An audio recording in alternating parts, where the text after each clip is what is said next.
धनीराम नाम का एक व्यापारी था। वो बहुत ही अमीर था परंतु ज़्यादा ही कंजूस था। वो कभी भी पीड़ित लोगों को या भगवान को या धार्मिक स्थल के लिए दान नहीं देता था।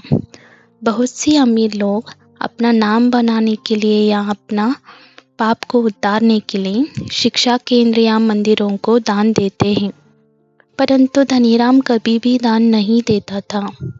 मरने के बाद मेरा नाम हो या ना हो उससे मुझे क्या, यदि मैं पापी हूँ तो मुझे नरक ले जाकर दंडित करे। ये यश स्वर्ग नरक कुछ भी नहीं चाहिए। मैं अच्छे से पैसे कमाऊं और मैं और मेरा परिवार अच्छा हो, ऐसा धनीराम का सिद्धांत था। बहुत सी लोग खुद भी नहीं खाते और दूसरों को भी खाने नहीं देते, परंतु धनीराम ऐसा नहीं था। खुद खाकर सुख का जीवन बिताता था। ऐसे ही सालों गुजर गए। धनीराम बूढ़ा हो रहा था और व्यापार में भी नुकसान हो रहा था। तब कोई हितैषी ने बोले कि देवस्थान जाकर आइए, वैसे भी आप जो बचा के रखा हुआ पैसा सब वैद्य या मेडिसिन के लिए जा रहा है। आपको बदलाव की ज़रूरत है। वो सुनने के बाद अब तक भगवान के फोटो पर फूल चढ़ाने के लिए सोचने वाला धनीराम वैद्य का अनुमति लेकर धार्मिक स्थल पहुंच गया। भगवान का दर्शन करने के बाद बाहर आया हुआ धनीराम को सीढ़ी पर बैठे हुए भिक्षुक और विकलांग लोग दिखे। उनको 1 रुपए भी देने के लिए धनीराम को पसंद नहीं था, फिर भी बिना मन के सभी लोगों को एक एक सिक्का दिया। तब उन भिक्षुक लोगों के बोरियों पर पड़ा हुआ पैसा देखकर धनीराम को ईर्ष्या हुआ और मन में ही सोचा कि ये लोग कितना सुखी हैं, इन लोगों को काम करने का ज़रूरत ही नहीं पड़ता।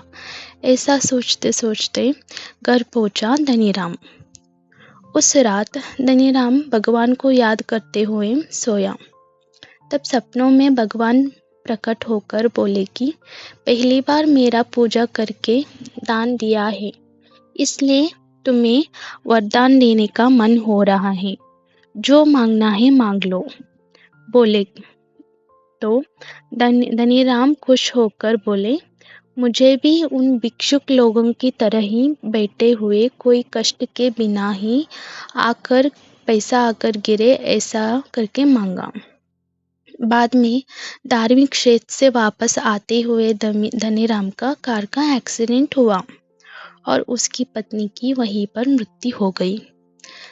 धनीराम का दोनों टांगे चलने का लायक नहीं रहे।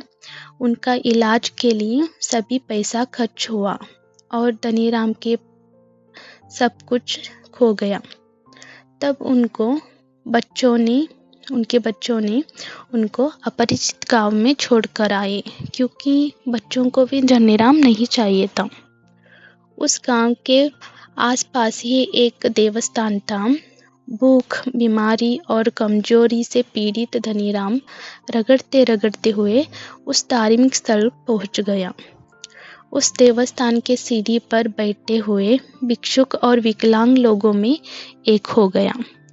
अपना कंजूस और आलस के कारण धनीराम किसी को भी नहीं चाहिए था।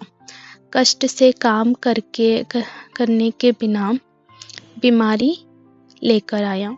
आखिर में धार्मिक स्थल में भी शुद्ध मन से भगवान का पूजा नहीं करके भिक्षुकों की तरह ही बन गया। हे ऑल, जगत एक नियम पर चल रहा है। शक्ति सभी तरफ फैला हुआ है। शक्ति के कारण ही जगत का सभी कार्य हो रहा है। इससे मनुष्य भी बचा हुआ नहीं है। जो भी हम पूरे मन से मानते हैं वो हमें मिल ही जाता है। आकर्षण ऐसा ही काम करता है। जैसे हम सोचते हैं वैसे ही हमारा बोली होती है, वैसे ही हमारा बिहेवियर होता है, वैसे ही हमारा काम होता है, वैसे ही उसका फल भी मिलेगा। इसलिए अच्छा सोचिए, अच्छा कर्म कीजिए, अच्छा ही होगा। Thanks for watching.